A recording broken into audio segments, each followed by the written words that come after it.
गुजरात के चुनावी दंगल में बीजेपी ने यूनिफॉर्म सिविल कोड का दांव खेला है। बात हो रही है समानता की, लेकिन इसमें सियासत ज्यादा और समानता कम दिख रही है। अगर ये कार्ड गुजरात के लैब के पास हो गया तो यकीन मानिए कि 2024 में बीजेपी के लिए तुरुप का पत्ता बन सकता है। रिपोर्ट आप देखिए। गुजरात में बीजेपी के संकल्प पत्र के पन्ने खुले तो मानो वादों का पिटारा खुल गया। 20 लाख रोजगार, छात्राओं को स्कूटी, पीएम आरोग्य योजना, 5 से 10 लाख, 1 लाख महिलाओं को रोजगार। गुजरात की अर्थव्यवस्था को 1 ट्रिलियन अर्थव्यवस्था बनाना। 2 सी फूड पार्क की स्थापना, 25 बिरसा मुंडा आवासीय स्कूल, श्रमिक क्रेडिट कार्ड, 2 लाख तक लोन, कृषि इंफ्रास्ट्रक्चर कोष के तहत 10,000 करोड़। गुजरात में बीजेपी पत्र में वादों की ये फहरिस्त इतनी लंबी है कि कम वक्त में नहीं बताया जा सकता है, लेकिन एक वादा ऐसा है जिसने सियासी गलियारे में भूचाल ला दिया है, यानी यूनिफॉर्म सिविल कोड, जिसे हिंदी में समान नागरिक संहिता कहते हैं। गुजरात चुनाव में अपने संकल्प पत्र में इसी वादे के जरिए बीजेपी ने गर्मी पैदा कर दी है। हमारी समिति बनी है गुजरात में यूनिफॉर्म सिविल कोड का, उस समिति का रिकमेंडेशन अक्षरशः हम लागू करेंगे। इसको ये जो प्रदेश में, देश में रेडिकल विचारधारा को बढ़ा रहे हैं, उनके खिलाफ एंटी रेडिकलिज्म सेल बनाया जाएगा। गुजरात चुनाव में सियासत की सुई बीजेपी के समान नागरिक संहिता के वादे पर आकर अटक गई है। ओवैसी ताल ठोक रहे हैं कि इसे हिंदू कोड से तुलना करते हिंदुत्व का एजेंडा करार दे रहे हैं। हमारी पार्टी यूनिफॉर्म सिविल कोड के खिलाफ इसलिए है क्योंकि वो अल्पसंख्यक समाज, आदिवासियों, दलित के लिए यूनिफॉर्म सिविल कोड होगा और मेजॉरिटी कम्युनिटी के लिए वो हिंदू कोड होगा। तो आर्टिकल 29 के तहत मुझे अपने कल्चर का प्रोटेक्शन का अनफिटेड राइट, फंडामेंटल राइट है मुझे। तो भाजपा ये मेरा कल्चर का राइट मुझसे नहीं छीन सकती। यूनिफॉर्म सिविल कोड एक ऐसा मुद्दा है जो शुरू से ही बीजेपी के एजेंडे में रहा है।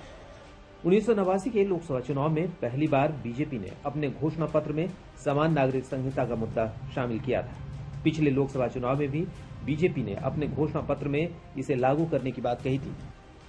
यही वजह है कि बीजेपी इस मुद्दे को जोर शोर से उठा रही है।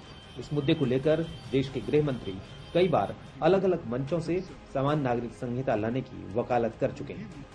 सिविल कोड 1950 से, जब से मेरी पार्टी बनी तब से हमारा मुद्दा है, और यही मुद्दे के आधार पर श्यामा प्रसाद मुखर्जी ने, ऐसे कई मुद्दे थे जो आइडियोलॉजिकल मुद्दे थे, जिसके आधार पर श्यामा प्रसाद मुखर्जी ने देश के पहले उद्योग मंत्री पद से इस्तीफा देकर भारतीय जनसंघ की स्थापना की थी। और एक भी घोषणा पत्र ऐसा नहीं है जिसमें हमने यूनिफॉर्म सिविल कोड की बात नहीं करी। बीजेपी जब शून्य पर थी तब और आज जब शिखर पर है तब उसकी डायरी में 3 मुद्दे हमेशा बने रहे। देश की जनता से बीजेपी ने जो वादा किया, उन 3 मुद्दों में से 2 लागू कर चुकी है, बस एक बाकी है, यानी राम मंदिर निर्माण पूरा, धारा 370 का खात्मा पूरा, समान नागरिक संहिता बाकी है। बीजेपी तो अपने लाइन लेंथ पर खेल रही है। उसने सियासत में जो लकीर खींची है उस पर सीधे चली जा रही है और उसे कामयाबी भी मिल रही है। लेकिन तीसरे मुद्दे की बहस का शोर गुजरात चुनाव में तेज है, जिसे ओवैसी जैसे नेता नहीं बचा पा रहे हैं। क्या जो अगर कोई अपना रिलीजन बदलना चाहता है तो कानून निकाल देंगे आप? हिंदुइज्म को छोड़कर अगर कोई दूसरा मजहब चेंज करना है तो आप परमिशन नहीं देते। आपने यूनिफॉर्म सिविल कोड की बात की, जो मलधारीज हैं कच्छ के, वहां पर आप उनको इसलिए फॉरेस्ट राइट्स नहीं देते क्योंकि वो मुसलमान है, दांग में दे देते हैं आप। तो यूनिफॉर्म सिविल कोड अपनी नाकामियों को छुपाने का भाजपा के पास एक तरीका है और ये बिल्कुल फंडामेंटल राइट्स के खिलाफ होगा। दरअसल समान नागरिक संहिता का कार्ड बीजेपी ने उत्तराखंड चुनाव में चला था, वहां उसे कामयाबी हासिल हुई।